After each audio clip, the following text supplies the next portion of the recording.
এরকম হলে কার মেহেদি দিতে মন চায় ভাই? তাও আবার নিজের শরীরের এই অবস্থা। আপাতত আমার কাছে মনে হচ্ছে আমার বয়স ৮০ বছর।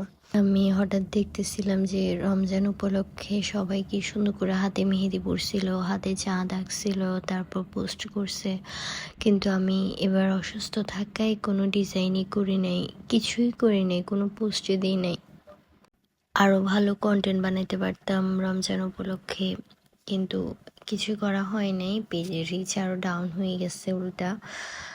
তো রাত্রেবেলা হঠাৎ আমার ইচ্ছে করছে যে আমি হাতে একটা চাঁদ আঁকি।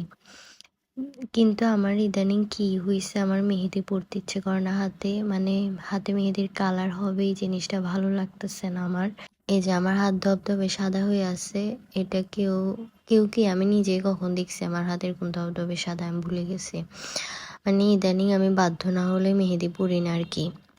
তো পরে আরেকটা প্র্যাকটিস করে নিয়ে আসছি, বাচ্চাদের মতো একটা চাঁদ আঁকছি। এটা চাঁদ হয়েছে না নৌকা হয়েছে আমি জানি না, পাশে কয়েকটা ফুল আঁকছি। এরপর হচ্ছে নিচে হারিকেনের মতো ঝোলানো, কি এটারে যে যাই বলুক আমার কাছে হারিকেনের মতো লাগে। ওমা এটা দেখি যে আবার এটা ছড়াই গেছে। যাই হোক, এটার কতগুলো শোপিস পাওয়া যায় না, মানুষ এগুলো দিয়ে অ্যাস্থেটিক ছবি টবি তুলে দেখি, আমার কাছে অনেক সুন্দর লাগে। আমি অনেক খুঁজছিলাম মার্কেটে। আচ্ছা, তারপর আবার এটা দুই পাশে খালি খালি লাগতেছিল, এই জন্য দুইটা লাইন টেনে দিছি। ভাবতেছিলাম নিচে দিয়ে চাঁদ তারা এঁকে দেবো, কিন্তু নাও তো ধৈর্য ছিল না আর আমার তখন। কিন্তু আমি খুশি, শেষ পর্যন্ত আমি আমার হাতে একটা চাঁদ আঁকতে পারছি কোনো রকম।